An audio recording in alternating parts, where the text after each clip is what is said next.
ស្ដីមិត្តភក្តិទាំងអស់គ្នាឥឡូវនេះខ្ញុំបានតារាកំពុងតែមានវត្តមានស្ថិតនៅក្នុងទឹកដីនៃប្រទេសកូរ៉េអញ្ចឹងសម្រាប់ដំណើរកម្សាន្តនេះលើកនេះគឺយើងមានរយៈពេលដូចគ្នាគឺ4យប់5ថ្ងៃ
ឥឡូវកំពុងតែមានវត្តមានស្ថិតនៅក្នុងកោះណាមីដែលជាកោះមួយដ៏ល្បីល្បាញប្រចាំនៅទឹកដីប្រទេសកូរ៉េនេះផងដែរអស់នេះគឺជាទស្សនវិជ្ជាបាទតាក់ទងជាមួយនឹងកោះណាមីតែម្ដងឃើញថានៅចុងឆ្នាំនេះបាទឃើញភ្ញៀវទេសចរច្រើនមែនទែនបាទមកលេងនៅលើកោះណាមីនេះបាទខុសប្លែកពីសពម្ដងតែខ្ញុំមកលើកមុនដោយអត់សូវមានភ្ញៀវច្រើនទេតែឥឡូវនេះឃើញថាភ្ញៀវច្រើនមែនទែនបាទគាត់តែការរកចាំសាឡាងឆ្លងមកហ្នឹងក៏យើងត្រូវប្រើពេលវេលាយូរឥឡូវទៅត្រឡប់ទៅវិញហ្នឹងក៏ប្រហែលជាត្រូវការរកចាំពេលវេលាយូរផងដែរ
បន្ទាប់ពីជូនភ្ញៀវដើរលេងមួយថ្ងៃពេញហោះហើរមួយថ្ងៃពេញឥឡូវនេះបានមកដល់ស្ថានភាពហើយដល់តន់ចូលស្ថានភាពបាទឥឡូវជូនភ្ញៀវមកលេងនៅផ្សារមយងដងសិនដែរដើម្បីដើរលេងតិចមុនចូលស្ថានភាពវិញជេងលក់តែម្ដង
ឥឡូវនេះចុះពីខាងភ្នំ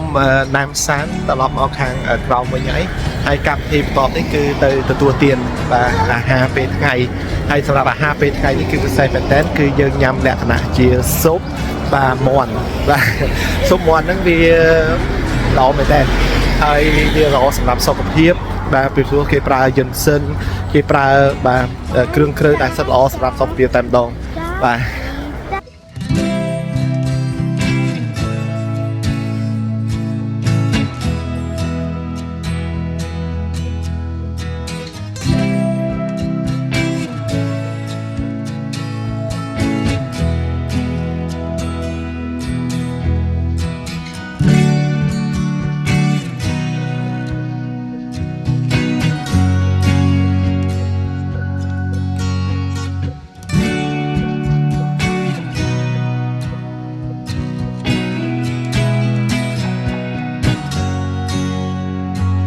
បាទឥឡូវនេះគឺបន្ទាប់ពីញ៉ាំអាហារពេលថ្ងៃរួចរាល់ហើយគឺជូនលោកពូអ្នកមីងបងប្រុសបងស្រីទាំងអស់គ្នា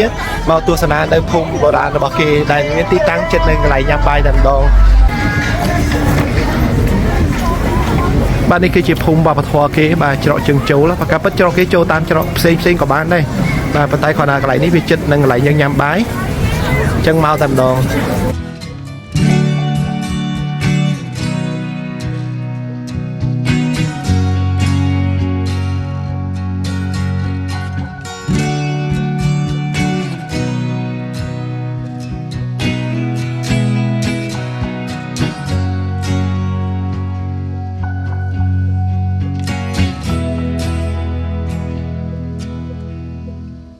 នៅពេលនេះដែរខ្ញុំកំពុងតែស្ថិតនៅក្នុងភូមិបុរាណមួយនៅក្នុងទីក្រុងសេអ៊ូលហើយនៅជិតនឹងព្រះបរមរាជវាំងហើយឃើញថាថ្ងៃនេះមានភ្ញៀវទេសចរច្រើនមែនទែនចំណុចសំខាន់មួយនៅពេលដែលយើងមានភ្ញៀវទេសចរមកលេងនៅភូមិបុរាណរបស់គេនេះដោយសារតែគេមានប្រជាជនគេរស់នៅនឹងដែរអញ្ចឹងនៅពេលដែលយើងមកគេសូមឲ្យយើងរក្សាភាពស្ងួនស្ងាត់ហើយទីនេះគឺសបោប្លង់ថតរូបស្អាតមែនទែនបាទខ្ញុំបានជួយថតរូបឲ្យភ្ញៀវខ្ញុំច្រើនឥឡូវនេះខ្ញុំកំពុងចុះទៅក្រោមវិញហើយព្រោះសារថាយើងមានកម្មវិធីបន្តទៀតអញ្ចឹងបាទហើយកម្មវិធីព្រមហ្នឹងគឺយើងអត់មានទៅតំបន់ណាទេគឺយើងទៅកន្លែងបាទផ្សារតែម្ដងបាទបាទឃើញថាទេសចរមកបន្តទៅអញ្ចឹងបាទ ឥឡូវតិចបាននៅនេះតិចមែនតើបាទអាកាសធាតុប្រហែលជា9បាទឥឡូវនេះប៉ុន្តែព្រឹកមិញហ្នឹងប្រហែលជា1ឬក៏អាចថា2អត់ច្បាស់ដែរអត់បានឆែកមើលអញ្ចឹងណាបាទឥឡូវខ្ញុំកំពុងចុះទៅក្រោមវិញខ្ញុំក៏ចុះមកកំពុងទៅក្រោមដែរបាទដើម្បីបន្តការធ្វើដំណើរទៅកន្លែងផ្សេងទៀតឥឡូវនេះខ្ញុំបានកំពុងតែស្ថិតនៅក្នុងតំបន់ហុងដេ đại chiếp sai tậpรับở du với có miền nơi hàng luôn tầm điểm vẽ cà phê hồi này than sạch ăn ngay chân trăng mấy tên bà hay khi than lại đi lo mấy tên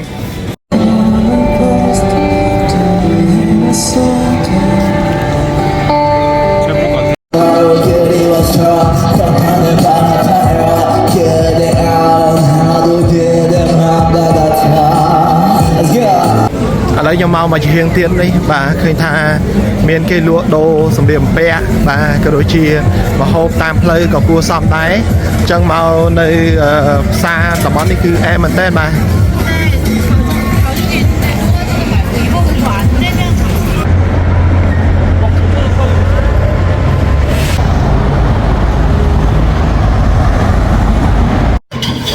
đây mình hẹn gặp nhé ngày đi chơi ngày thì 7 và đại nhưng mà cũng thành được trong thực tế thì đi cờ rễ hay trong thị trường số đã cam kết hai ní cư dân mình đa lên được trong thị trường số mình thấy cam hiệp hai ní cư dân mình tới vừa cùng chỉ hay có bao giờ mình tới đẹp ở đồng tiền vàng và thầy kết hai cho này để giặt vú và mình đẹp ở đồng tiền vàngแต่ซาแต่ที่อยู่ตัวการพาโฟเรียนกับไปนี่บอกเก๋ไอ้สอบน้อยยังโจลิงทานนมแต่บรมดีแบบทำดองvà một lần trình về các camสำหรับใครนี้อะไรมอดักกาแฟในสตาร์บัคส์và hai tòa báo và trường chào bạn đang chơi trong này trên ngày đi điên điên cái mong một người và tôi được lại đến đâu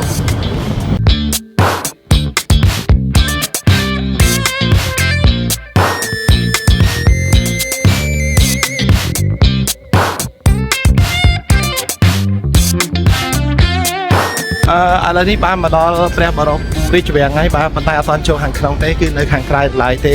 ให้ในคือเกี่ยวกับเรื่องแปรได้เตยสลิปแปรสำหรับโจการตัวสนาในคลองแปรบารมริจเวียงให้ใครนี่เคยทาเพียงชราเหมือนเต้นบ้านมาข้างแปรบารมริจเวียงนี่ให้ชราเหมือนเต้นคอร์กาโลวานั่งยูเหมือนเต้นมาหมดบ้านดูบ้านอะไรนี่บ้านโจมาดอปาร์เมนแปรบารมริจเวียงไงอะไรคงจุนเพียวเตยทางมุกตามไปทอดรูปในทางมุกบ้านหัวยมสกอร์ไหลเนี่ยทอดรูปบ้านซาดมาจะดูได้ในตรงแปรบารมริจเวียงไงบ้านอันนี้เป็นใจอ้วนทางรุ่นไอ้ประกายทอดไอ้เป็นใต้ขวานาสกอร์ไหลทอดบ้านบ้าน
โอเคอะไรนี่ก็กำที่ในขนมพระบรมราชวังก็บานมันจอบไปอะไรตรายจุนเพียวเตยคางซามียงดงทำไปสอบพิงนาทีโน่ให้ต่อมาคือยืนตัวเตียนอาหารเป็นอย่างตามดองvà chẳng cam thì ngày níจัดตุทาจอบบานการสับเพียรอยยัยต่อไปกำที่โดยรวมคือยืนตัวสถานที่สำหรับให้ใส่คือเตยเล็งส่วนทานเอเวอร์เลนมาไงเป็นแต่ดอง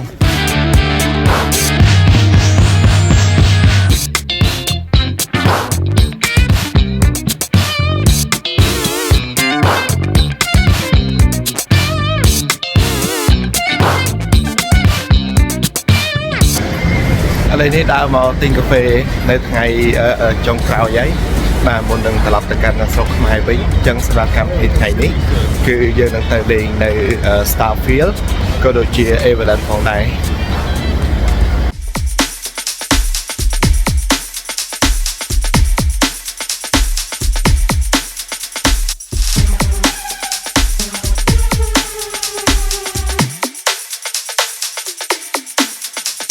ឥឡូវនេះខ្ញុំបានកំពុងតែស្ថិតនៅក្នុងបរិវេណអាគារ COEX Mall ដើម្បីទៅទស្សនាកន្លែងបណ្ណាគារ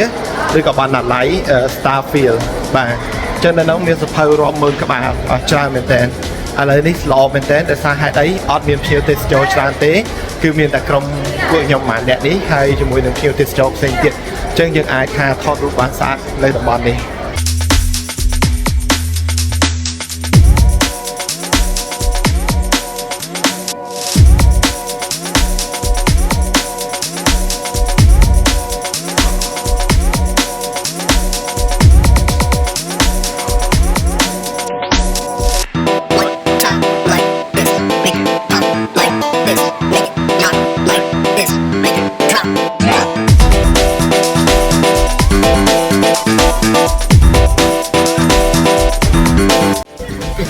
អូខេឥឡូវនេះបានមកដល់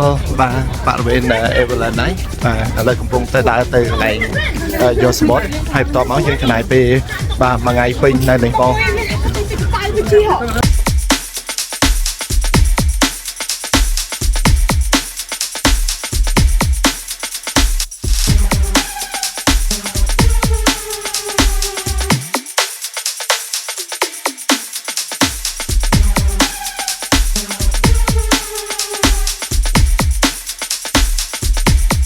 បាទឥឡូវនេះគឺខ្ញុំដើរផ្ទុយវិញបា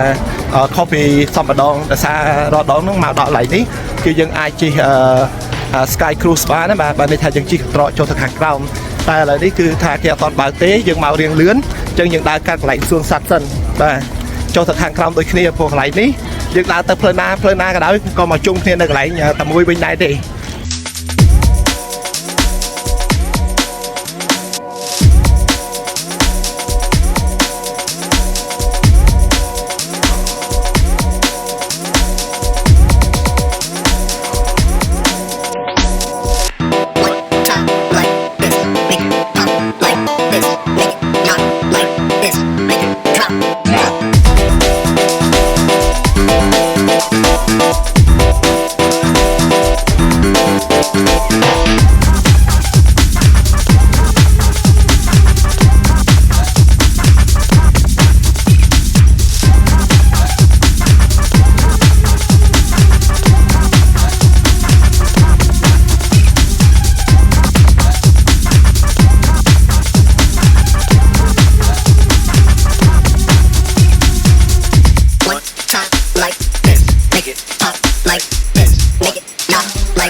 បាទនៅបានមកដល់សួនផ្កាម្ដងបាទ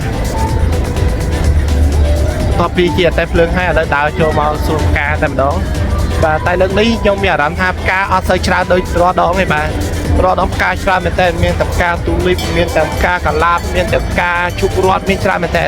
តែលើកនេះអត់មានសម្រាប់ផ្កាជ័រច្រើនជាង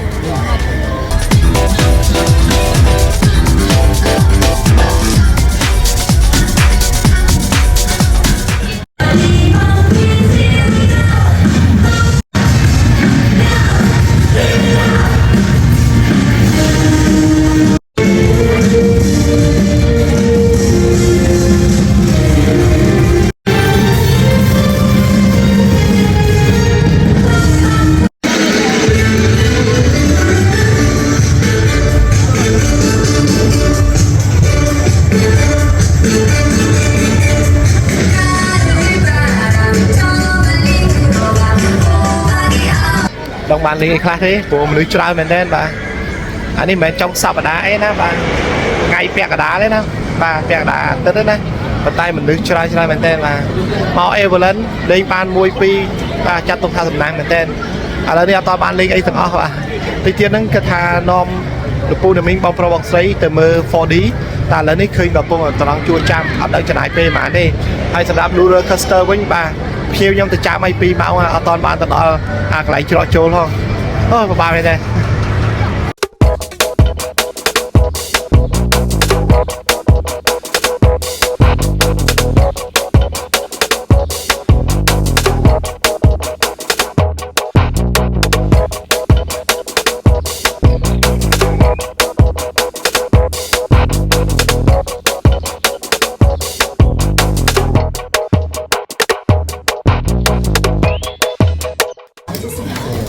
ឥឡូវនេះបានកំពុងដល់កន្លែងមើល 4D បាទឥឡូវនេះកំពុងក្រាបពី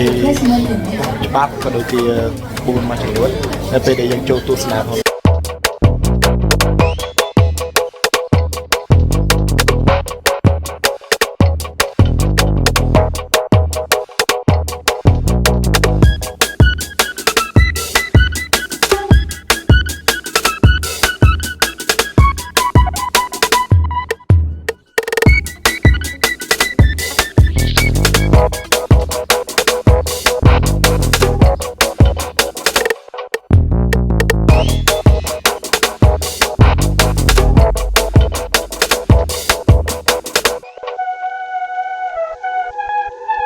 បាទមកមិនហ្នឹងអា Sky Cruise នេះគេអត់ទាន់បើកទេដល់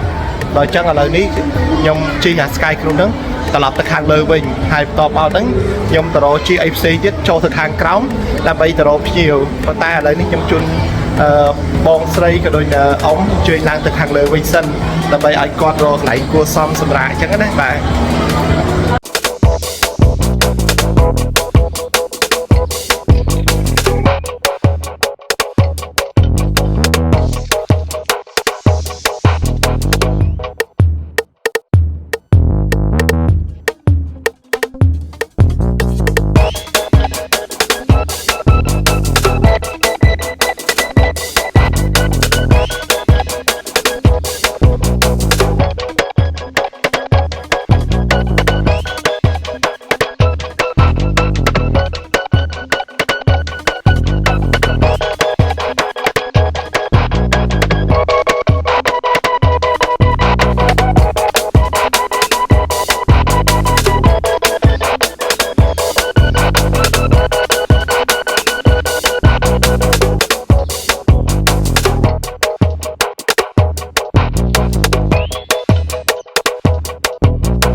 បាទបន្ទាប់ពី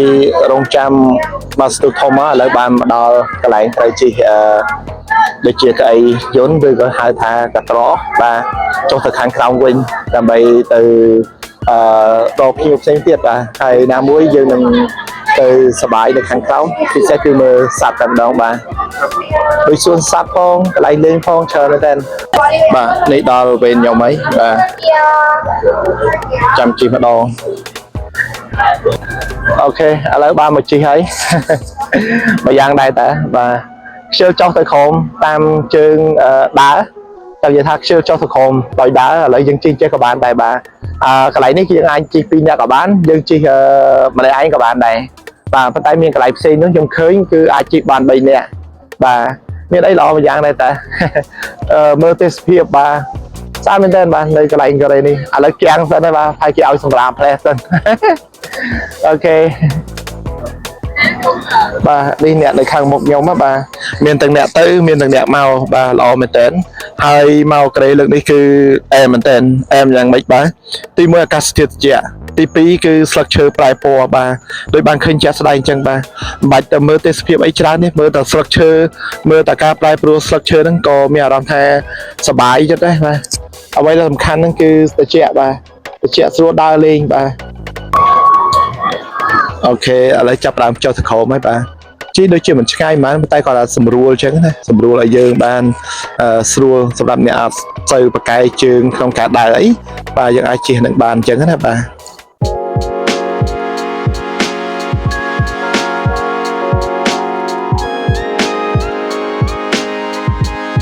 ឥឡូវបានមកដល់ខាងក្រោមហើយបាទហើយខ្ញុំកំពុងដើរទៅ จัดส่วนสัตว์บอกกี้แบบ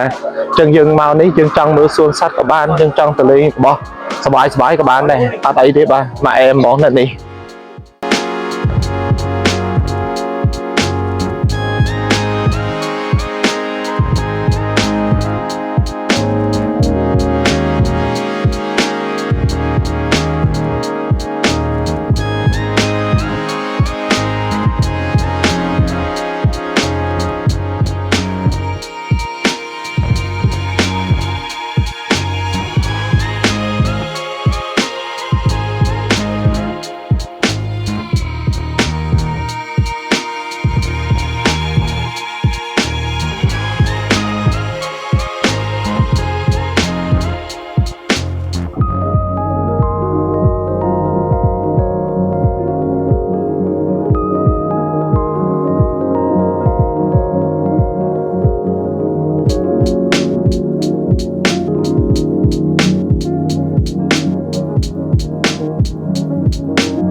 ok ឥឡូវនេះការងារខ្ញុំបានចិត្តចប់100%ហើយពីព្រោះឥឡូវនេះបានមកដល់ពលានយន្តហោះហើយកំពុងតែទៅកាន់ gate អញ្ចឹងសម្រាប់ការហោះហើរគឺប្រហែលជា5ម៉ោងបានទៅដល់រាជធានីភ្នំពេញអរគុណច្រើនសម្រាប់មិត្តភ័ក្តិទាំងអស់គ្នាដែលបានជួយទស្សនាវីដេអូនេះតាំងពីដើមរហូតដល់ចប់អ្វីសំខាន់គឺអរគុណមែនទែនសម្រាប់អ្នកដែលបានជួយ subscribe នៅ YouTube Channel របស់ខ្ញុំបានសង្ឃឹមជួបគ្នានៅវីដេអូក្រោយៗជាថ្មីម្ដងទៀតនៅក្នុងពេលឆាប់ៗនេះផងដែរអរគុណច្រើនបាទ